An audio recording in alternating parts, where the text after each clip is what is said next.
King Kong ain't got shit on me. On today's episode, we discuss our favorite Denzel Washington movie. He's Jay. I am. I'm Alan.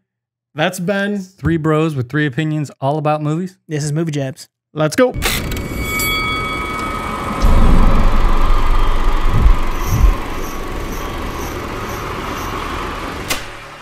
All right, so Denzel Washington. Stop wearing the same shirt as me. Three guys, two shirts. Three guys, two shirts. That's all like that. Hey, hey. We're life partners, bro. We do everything together. all Shop good. together. It's all we good. wear shirts He's together. jealous. It's not a big deal. All good. I mean, I fill mine out a little better. I just didn't. Yeah, no. I That's fill definitely mine true. out a little better. I just wish I got the memo. I could have wore a green Yours shirt looks a too. little loose on you. You got a little gap there. Well, it's from Baby Gap. Zippy but yeah. gains. Zippy gains out of Mr. Allen over here. Yep. All right, so Denzel Washington, one of the greatest actors of all time, will go down in history, and he will never drop from that top. Nah, he's the man. Yeah, he's awesome. He's amazing. He's your favorite actor. He's our second favorite actor. We discussed that in a different video. If you want to watch that video, you can click here. Oh, we go. all right. I like that. Right? I like that. There. Yep, I Yeah. like that. Anyway, so let's continue. Let's jump into it. Yeah, let's go. Why don't we just start You off? wanna go first? I'll go. ahead. I'll go. Favorite? I'll go first. I'll go first. It's only So, right, I would say. My favorite Denzel movie is Man on Fire. Love that pick. Man on Fire. You got Denzel played by, or John Creasy played by Denzel. Denzel played by Denzel. Denzel's played by Played by Denzel. John. You got Samuel Ramos played by Mark Anthony. And then you got Lupita Ramos played by Dakota Fanning. And basically this one takes place in Mexico City. John Creasy is like an ex, I don't know, CIA Marine, type, military, something. just Yeah, some mercenary kind of special type, forces, yeah. Jack of all training. badasses. Right. And they hire him to basically be the Ramos's daughter's Lupita's bodyguard Yeah, Kevin Costner. because they've had a lot, basically, because they've had a lot of kidnappings, child kidnappings mostly, and they need someone to protect her. So while he's protecting her, boom, she gets kidnapped. Shocker. In the middle of that, he gets shot. Denzel gets shot. During the movie, Denzel finds out, boom, this was set up by the father because he's having like money issues and it's going to be some kind of weird ransom and stuff like that. And Denzel just goes off and he kills everybody who's even associated with the kidnapping. There's one thing in the movie that you're missing that I thought was really cool too. So Denzel in the movie, I think you should say he also was kind of depressed and he didn't want to kind of do this job. Yeah. And there's a part He basically where, lost all connection with anybody yes, at all. So he had no like anything towards there's anybody. a No connection. dark part in the movie where he actually tries to shoot himself, but the gun doesn't go off. Yeah. And then when he catches the father in this whole like lie, when he figures out what happened, he gives him that same gun with that same bullet. And as he's walking away, Says the bullet doesn't lie. bullet, there you go. The Bullet bullet don't doesn't lie, lie. and then it does go off. So that was, to me, that was like, I'm like, oh, it's kind of a badass scene. Yeah. Because I fail for Denzel. I but love- then I loved when his friend said, you know, he's a painter. He's an artist. He's an artist, and he's about to paint his masterpiece. I love that. Going I got after goosebumps everybody. when I Yeah. love that. Yeah. That's like the greatest line in the movie. and then It he was- literally just goes. he destroys just everyone. wreaks havoc. And the movie stands out because it's a story plot that's been done million times. Yeah, Million times. been done a million times, but times. nobody can do it like No, Denzel. the way No one can he do it. performed in this movie was just like it was amazing. Yeah, on paper it seems like, oh, not again. But then when you watch this, It's been done before. You get but fully this is entranced into Yeah, it. but even during it, like it kind of tugs at the heartstrings a little bit because you see him building that bond with that little Right. girl who like he wanted nothing to do with at the beginning of the movie. Right. He was just like, this is a job, and then he like Well, she totally also transforms. helps him out. There's a scene where they're driving from her school, and he's trying to get the license plate number, and he can't because he can't get it with in the rearview mirror. she writes it down in her notebook. So she actually gives him the remaining like 3 or like 4 digits. I What she forget it is. uses actually to track the people down to kidnap her, exactly, who actually turned right. out to be like dirty, corrupt, like Mexico City police. Shocker. And part of like some kind of gang or something. I don't know. It was weird. But it's it's great. Love that pick though. It's well, I'm Great telling you, pick. every time the movie comes on, I watch it. I'll cancel plans with my mom even. Like, sorry, I can't do it. I got plans now. Yeah, but your mom would understand. She would. She'd be like, Man on Fire's on again. I'm like, absolutely. I'll see you tomorrow. Again, I'll see you tomorrow. Yeah, see you tomorrow. All right. You Jump wanna- in. You want to go? Okay, You want to so go next, bud? yeah, my favorite Denzel movie. It's totally different storyline from that. It's I hope called so. the Man on Fire 2. No, well, no. Crimson Tide, also known as The Red Wave. It's a great movie. It takes place in post-Soviet Russia with all the action and stuff that was going on there.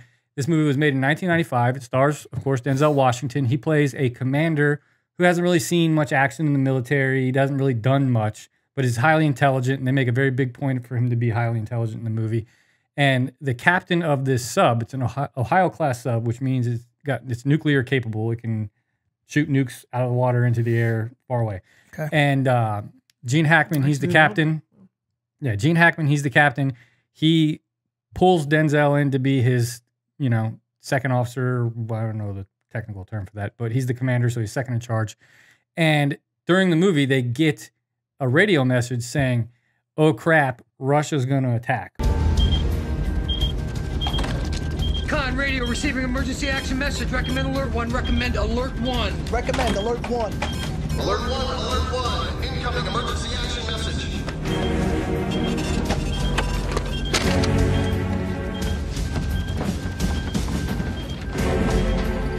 Cap, we have a properly formatted emergency action message from National Command Authority for strategic missile launch, Cap. All right, so they get this message. It says, hey, Russia's going to attack. We're screwed. You got to blow this missile base up or we're all going to die.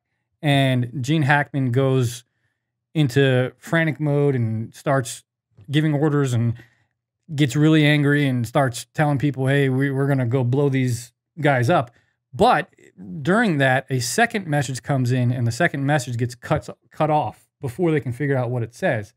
And there's this internal conflict between Gene Hackman and Denzel Washington. Denzel Washington says, hey, we can't act. They gave us another order. We don't know what that order said. What if they said, hey, don't do it? Yeah. Stop.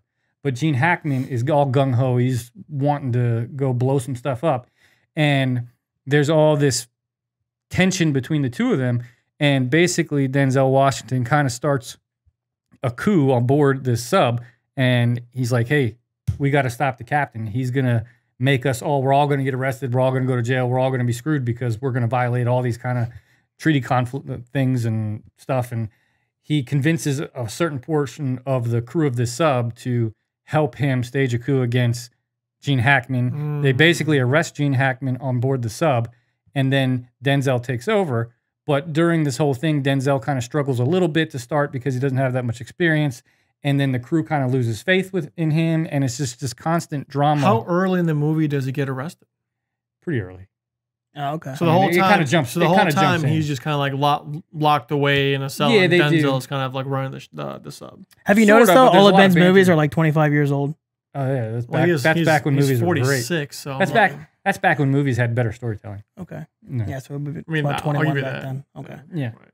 All right, I like that. I got he great was hair. just a graduate in college. I think I saw it, but I think it was like years ago when I saw it. Oh, it's a phenomenal movie. Way And back when. I must have been the like reason why it's so 5. good is because the conflict between Hackman and Denzel, the drama and the back and forth play that those two have is so good, so on point.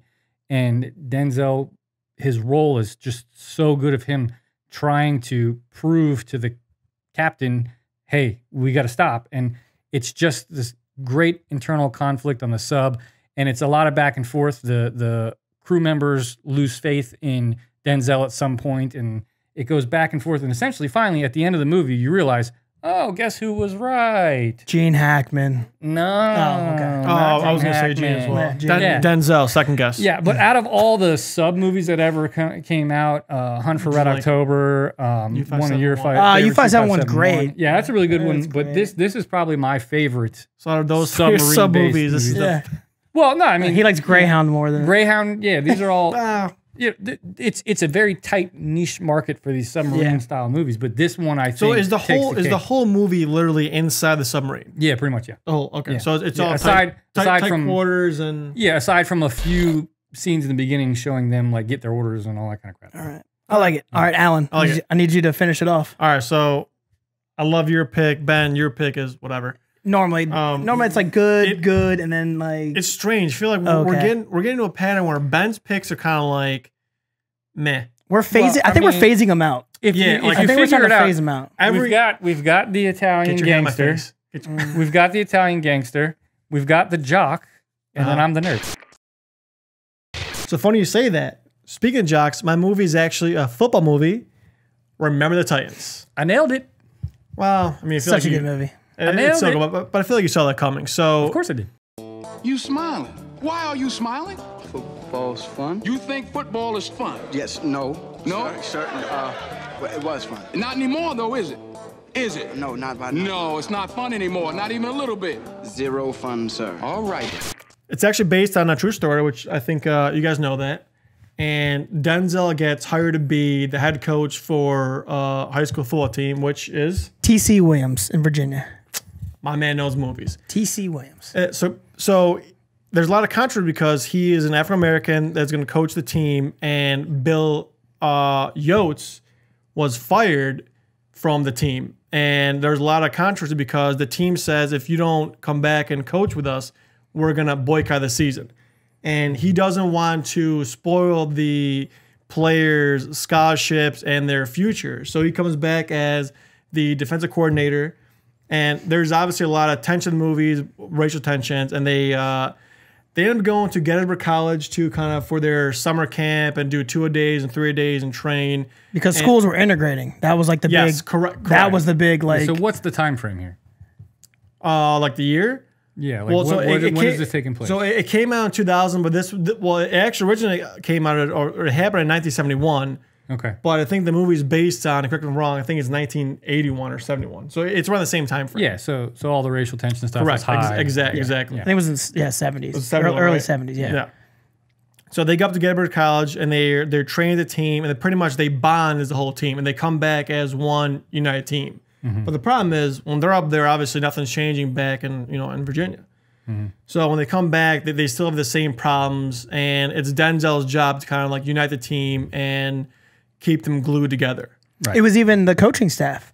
Even the coaching staff were odds at each other at the beginning. It was even the school, like officials in the school, where I think they try to rig the game before the championship game. They try to rig him, and Yost actually goes out there and tells the ref, the official, "Hey, I know what you're doing. I know the game's rigged. If you do this, I'm going to go to the press." Yep. And Yost was actually up for like Virginia Hall of Fame. Yep. And they even told him and said, "You're going to lose the Hall of Fame for this." So and he's like, once he did that, he saved Denzel's job, Boone's job. But they said, pretty much said, we're not gonna induct you in the Hall of Fame. Right. Because I think the school even said, they even told Yost, they said, "Don't worry, the first game he loses, so they did. He's out. We're going to fire him when you're back in." If you lose a game, they'll fire you. One game, just like that. And he was 100%. like, Yep. That's well, not obviously right. the team went undefeated, and they won the championship game after all that. Yep. But there's a point in the movie where one of the players gets in an accident. He ends up being paralyzed. I can't say that word. Paralyzed from the waist down. Paralyzed. He's Gary Bertier. One of the defensive ends. Gary, right? He's a linebacker. Strong outside. side. Yeah, outside. I'm totally cutting to you saying New Mutants. In this spot. Mutants. The New Mutants. Words are hard sometimes, all right? So basically, I feel like that's where the movie climax, and that's where kind of like the whole team bonds together over this one incident. And they're after the accident happens, the whole team is in his room when they find out that he's never going to walk again. Right. So to me, Good movie. Good movie? It's a good movie. Great movie. I like best it. movie. Yeah, it's a good movie. Best movie. Yeah, the left side, strong side part when they're How about this? How when they're out there. How about when that song comes on? You think of one thing. You think of them coming out of the tunnel, smacking their thighs. yeah. That's a great movie. That's So just a good. great movie. Yeah. Ryan Gosling, played a great cornerback, just getting burned left and right. Yeah. Toast. Yeah, For yeah. Petey. Yeah. Petey got put in for him. Yost, put my boy in.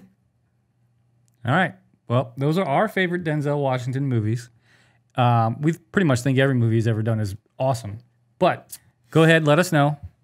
What's your Tell us favorite Denzel yours. movie? Do you agree that ours are the best, or do you have a different one? Tell us yours and then rank ours. Yeah. I'd like to hear from you. All right, next time I'm doing the same shirt. All right, we're out.